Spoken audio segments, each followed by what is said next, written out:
हामीहरूले कार्तिक मास महात्म्यको कथा वर्णन गर्ने क्रममा हिजोसम्म 7औं अध्यायको कथा श्रवण गरेका छौँ। 7औं दिनसम्ममा राजा कार्तिक महिनाको 8औं दिन आज 8औं अध्यायको कथा हामी श्रवण गर्दछौँ, जसलाई नारदजीले पृथु राजालाई क्रमैसँगले सुनाइरहनु भएको छ र यहाँहरूले पनि संसाधनको माध्यमबाट घर घरमा बसेर यो कथालाई सुनिरहनु भएको छ।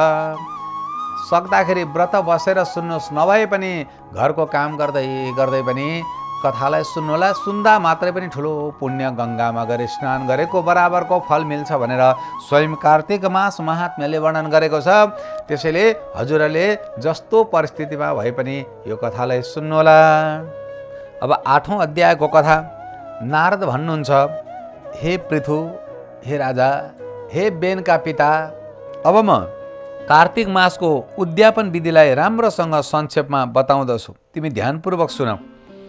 व्रती व्यक्तिले कार्तिक मासको शुक्ल पक्षको चतुर्दशीमा व्रतको सम्पूर्ण फल प्राप्तिको लागि साथै भगवान विष्णुको प्रसन्नताको लागि उद्यापन गर्नुपर्दछ।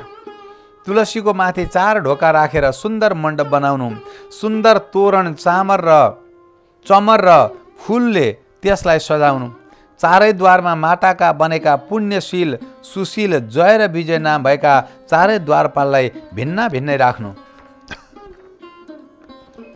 तुलसीको फेदमा 4 रङले सुशोभित राम्रोसँग अलङ्कृत उत्तम सर्वतोभद्र चक्र बनाउनु, त्यसमाथि पञ्चरत्न र नरिवलयुक्त कलशलाई सुन्दर वस्त्रले ढाकेर राख्नु, त्यस कलशमाथि शङ्ख, चक्र, गदा, पद्म र पीताम्बरधारी लक्ष्मीजीले युक्त देवताहरूका स्वामी भगवान विष्णुको पूजन गर्नु। कार्तिक मासको व्रतीले इन्द्रादि लोकपालहरूको पूजन मण्डपमा गरोस्। द्वादशीमा भगवान विष्णु जाग्नु भएको थियो, त्रयोदशीमा देवताहरूले उहाँको दर्शन गरेका थिए, चतुर्दशीमा देवताहरूले भगवानको पूजन गरेका थिए। त्यसैले यी तिथिहरू श्रेष्ठ छन्। त्यस दिन विष्णु भगवानको पूजा उपवास बसेर शान्त मनले गरिन्छ। यानि कि यो कार्तिक मासको व्रत गर्दा विष्णु भगवानको पूजा उपवास बसेर शान्त मनले गर्नुपर्छ। आफ्नो गुरुको आज्ञाअनुसार सुवर्णको मूर्ति बनाएर षोडशोपचार तथा विविध नैवेद्य आदिले भगवान देवादिदेवको पूजा गर्नुपर्दछ। विविध प्रकारको माङ्गलिक गायन, वाद्य तथा कीर्तन गरेर त्यस रात्रिमा जागरण गरोस्। त्यसपछि सुन्दर प्रभातमा बिहान मनुष्यले आफ्ना नित्य क्रिया, स्नान, सन्ध्योपासन आदि गरोस्। त्यसपछि हवन गरोस्। हवन सकेर सावधान भएर विद्वान ब्राह्मणहरूलाई भोजन गराओस् र लोभ छाडेर शक्ति अनुसार दक्षिणा देओस्। हे राजन, जसले यस्तो प्रकारले वैकुण्ठ चतुर्दशीको व्रत गर्दछ त्यसले वैकुण्ठ चतुर्दशीको व्रत मात्रले मेरो वैकुण्ठलाई प्राप्त गर्दछ। वैकुण्ठ चतुर्दशीको महात्म्यलाई सैकडौँ वर्षमा पनि देवताहरू र विशेष गरेर शेषनागले पनि वर्णन गरेर सक्दैनन्। चक्रपाणी भगवानको जागरणमा जो प्राणीहरू भक्तिपूर्वक कीर्तन गर्दछन् तिनीहरूका सयौं जन्मबाट एकत्रित भएका पापहरू सबै नष्ट हुन्छन्। जो मनुष्य जागरण गरेर प्रेमपूर्वक भगवान नारायणको आँगनमा कीर्तन तथा नृत्य गर्दछन् तिनीहरूलाई 1000 गोदानको फल प्राप्ति हुन्छ। जो प्राणी भगवान वासुदेवको सन्मुख नृत्य गान पूर्वक अनेक कौतुक गर्दै रात्रिमा जागरण गर्दछ, अरू जो व्यक्ति विष्णु भगवानका स्तोत्रहरूको पाठ गरेर विष्णु भगवानका भक्त वैष्णवहरूलाई प्रसन्न गर्दछ त्यसको फलको रूपमा भगवानले सालोक्य मुक्ति दिनुहुन्छ। व्यर्थ वार्ताहरू त्यागेर मुखले बाँसुरी आदि बाजाहरू बजाउँदै भक्तिभावले युक्त भएर जो मनुष्य जागरण गर्दछ प्रतिदिन उसलाई करोडौं तीर्थ सेवन गरेको समान पुण्यफल प्राप्त हुनेछ। तदनन्तर पूर्णिमामा सपत्नीक 30 ब्राह्मणहरूलाई या सपत्नीक 1 ब्राह्मणलाई सामर्थ्य अनुसार निमन्त्रणा गरोस्, किनभने यसै दिन विष्णु भगवानले देवताहरूलाई वरदान दिनुभएको थियो। यसै दिन मत्स्य स्वरूप पनि धारण गर्नुभएको थियो। अत यस तिथिमा दान, हवन, जप आदि जे पनि गरिन्छ त्यो अक्षय फल दिनेवाला हुन्छ। व्रतीले बोलाएका ब्राह्मणहरूलाई पायस, खीर आदि अन्नको भोजन गराउनु पर्दछ। भगवान विष्णु र देवताहरूलाई प्रसन्न गर्नका लागि अलग अलग अतो देवा यी 2 वैदिक मन्त्रले तिल र पायसको हवन गर्नुपर्दछ। देवादिदेव विष्णुलाई र देवताहरूलाई आफ्नो सामर्थ्य अनुसार अलग अलग दक्षिणा दिनु र प्रणाम गर्नुपर्दछ। पुनः विष्णु भगवानको पूजा गरेर देवताहरूको र तुलसीको पनि पूजा गर्नुपर्दछ। त्यसपछि कपिला गौको विधिपूर्वक पूजन गर्नुपर्दछ।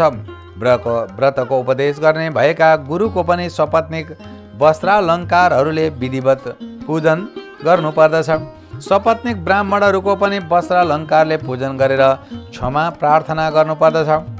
प्रार्थना गर्दा हजुरहरूको अनुकम्पाले विष्णु भगवान म प्रति सदैव प्रसन्न रहनुहोस्। अरू यो व्रत गर्नाले मेरो 7 जन्ममा गरेका सबै पापहरू नष्ट भएर जाउन् र मेरा सन्तानहरू चिरञ्जीवी हुन् आदि भन्नु पर्दछ। कि युष्मत् प्रसादात् देवेश प्रसन्नोस्तु सदा मम व्रतादस्मात् च यत् पापं 7 जन्म कृतं मया तत्सर्वं नाशमायातो स्थिरा मे चास्तु सन्तति। यो मेरो पूजाद्वारा मेरा सबै कामनाहरू पूर्ण हुन्। मेरो मृत्यु भएपछि मलाई अतिशय दुर्लभ वैकुण्ठ विष्णुलोक प्राप्ति होस्। व्रत गर्नेवाला व्यक्तिले यसरी विद्वानहरूसँग क्षमा प्रार्थना गर्नु र उनीहरूलाई प्रसन्न गरेर विदा गर्नुपर्दछ। पूजाको सम्पूर्ण सामग्री गाईसँगै गुरुलाई दान दिनुपर्छ। त्यसपछि बन्धु मित्रहरूको साथमा भक्तिमान पुरुषले स्वयं पनि भोजन गरोस्। कार्तिक तथा माघ मासको उद्यापन यसै प्रकारले बताइएको छ। यस्तो प्रकारले जो प्राणी राम्ररी कार्तिक मासको व्रत गर्दछ त्यो पापहरूले रहित भएर मनोभिलषित कामनाहरूलाई प्राप्त गरेर अन्तिममा विष्णुको सन्निधिलाई प्राप्त गर्दछ। सबै प्रकारको व्रत तीर्थहरू सेवन तथा दान गर्नाले जो फल प्राप्त हुन्छ त्यसको भन्दा करोड गुणा ज्यादा पुण्यफल विधिपूर्वक कार्तिक मास व्रत गर्नाले मिल्दछ। ती प्राणी धन्य छन्, सदैव पूजनीय छन्।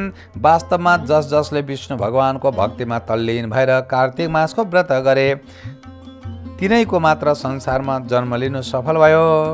कार्तिक मासको व्रत गर्नेवाला व्यक्तिको पुण्यको भयले उसका समस्त पापहरू काँप्दछन्, यताउता भाग्दछन् र अरू चिन्तित हुँदै भन्दछन् अब हामी कहाँ जाने होला। यस कार्तिक मास व्रतको विधान जो व्यक्ति भक्तिपूर्वक सुन्दछ या वैष्णवहरूलाई सुनाउँदछन् भने सुन्ने सुनाउने दुवैजनाले यस व्रतबाट प्राप्त हुनेवाला पापनाशक सम्पूर्ण फल प्राप्त गर्दछन् भन्दै भगवान श्रीकृष्णले कार्तिक मास महात्म्यको कथा अन्तर्गत 8औं अध्यायको कथा सुनाउनु भयो। यही कथालाई नारदजीले पृथ्वीराजालाई सुनाउँदै हुनुहुन्छ।